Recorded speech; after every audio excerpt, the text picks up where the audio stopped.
On one particular afternoon, around 2 o'clock p.m., a group of people in a particular community in Ghana called Feyiase woke up to see something that would change their life forever. Not just their lives, but the life of the entire nation.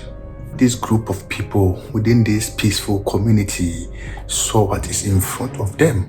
They immediately made the idea to call the police.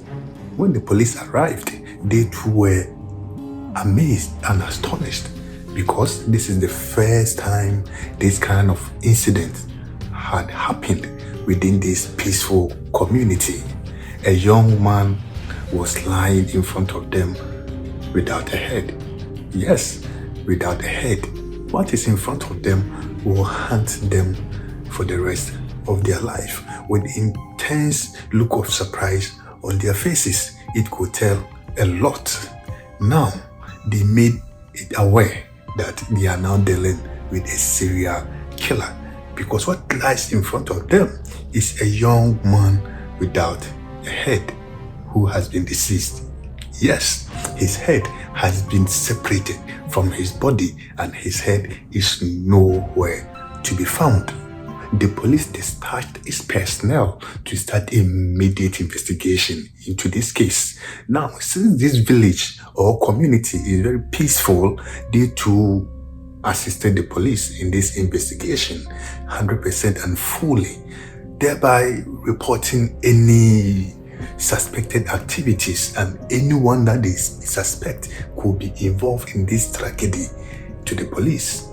And their search paid off. The community, through their effort and assistance to the police, found out that there is a guy who was seen jaywalking and was so confused.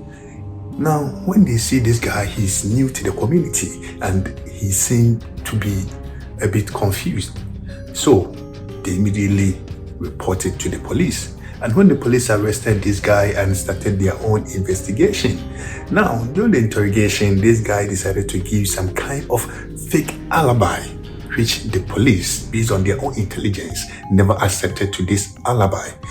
When the police further pressed on with the interrogation, this guy, whose name is Rashid Ibrahim, later confessed to committing the crime. Rashid Ibrahim has admitted in decapitating a young man by the name Ajay Manu, who is a cab driver and a teacher. Rashid Ibrahim admitted that he indeed took the life of Ajay Manu, an energetic young man who is a teacher in a community close to Feyiase, where his body was found. Now, this man was indeed a hardworking man, because aside from being a teacher, he also has a car that he uses as an Uber or a taxi during his spare time. Rashid Ibrahim called for the services of Ajay Manu, who is now free using his Uber. When Rashid requested for the services of Ajay Manu never hesitated to help. When Rashid Ibrahim boarded Ajay Manu's car to the location where he wants to go, when Rashid Ibrahim reached his destination, he informed Ajay Manu that there are some speakers that he wants him to assist him in conveying into his cab so that they can continue where they are going. Ajay Manu said, okay, let me help you. On their way going to pick these speakers into the taxi, Rashid Ibrahim brought out a cutlass or a machete that he has been hidden somewhere and started butchering Ajay Manu for no reason. This is what he told the police. But on further pressing or interrogation, he made it aware that he didn't do this alone, and besides the head, he placed it 200 meters away from the body, with which the police later went there and found the head alongside the machete he used in butchering Mr. Ajay Manu, hardworking, energetic young man. Though he has given this information to the police, but The reason why he decided to butcher Ajay Manu was unclear to the police until he brought out another confession. Let's go back to 2020 in November. Rashid Ibrahim was watching television, and on the television he found out that a fetish priest was making an advertisement on how to make much money or how to double your money. So he decided to visit him. This fetish priest is called Black Akasha, aka Sha. In Ghana, most of the TV stations have this kind of adverts, this kind of fetish priest who decides to help people double their money, this kind of people who indulge in money rituals, and this kind of pastors who sell things on TV and all that. So his interest went into it, and he believed that he is poor, and when he go in for the services of Black Akasha, aka Sha, who is the fetish priest, indeed he can help him get money. So when he visited this fetish priest, the priest told him to bring 900 Ghana cedis. But Rashid Ibrahim had no money. He had nothing on him, and he had no money anywhere else to pay the fetish priest. So on further conversation, the fetish priest informed Rashid Ibrahim, if you can bring human head. Yes, the fetish priest informed him if he can bring a human head, he can proceed in doing these rituals for him, which will in turn help Rashid Ibrahim to get money beyond his widest dream. Now, fast forward to July 4th, this Sunday afternoon. When he inquired for the services of this young man called Ajay Manu, he remembered that he had had a talks with one fetish priest called Black Akasha, who could help him get money. So when Ajay Manu was going to help him bring the speakers from his place into his cab, he had already planned this all along. So Ajay Manu will be the sacrificial lamb for his money ritual scheme. The police had an idea that it took him 7 months to plan this murder, and Ajay Manu was the sacrifice. Ajay Manu's head was to be used in this money ritual scheme.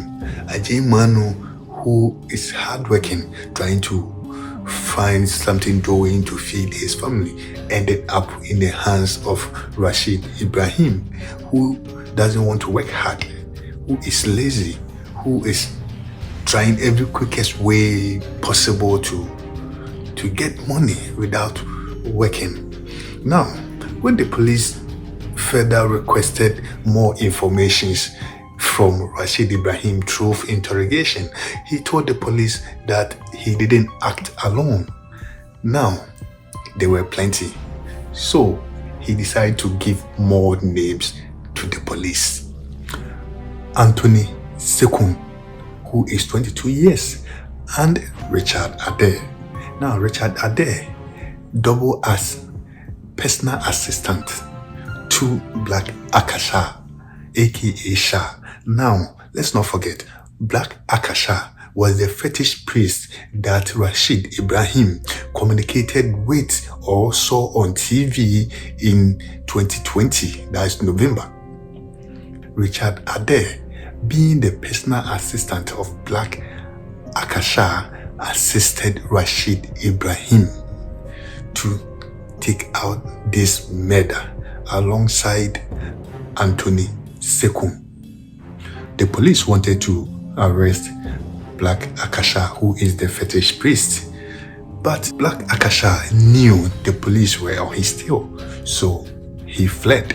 His assistant, Richard Adair, led the police to his hideout, but when they reached there, Black Akasha, aka Sha, who is the fetish priest, had already fled because he knew the police were on his tail. He knew the police would definitely come after him.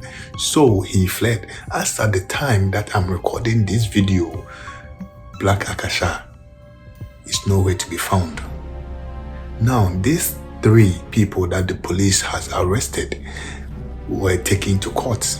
At the beginning of this video, I said this tragedy or this murder changed the entire nation, Ghana. This is how it changed the entire nation, Ghana. When the confession of Rashid Ibrahim got to the public, now the government decided to make some changes on which type of program is to come to television or which kind of program is to be aired at a particular time of the day.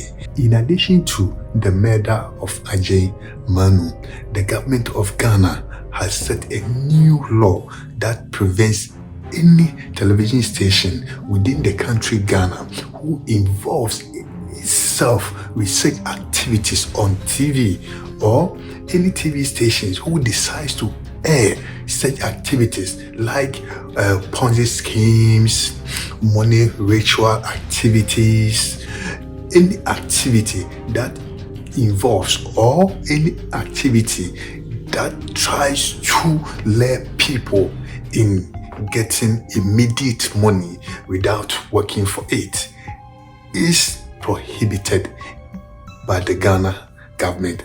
As at now, the murder of Ajay Manu has now revolutionized how Ghanaian TV and other contents on Ghanaian TV networks should be aired.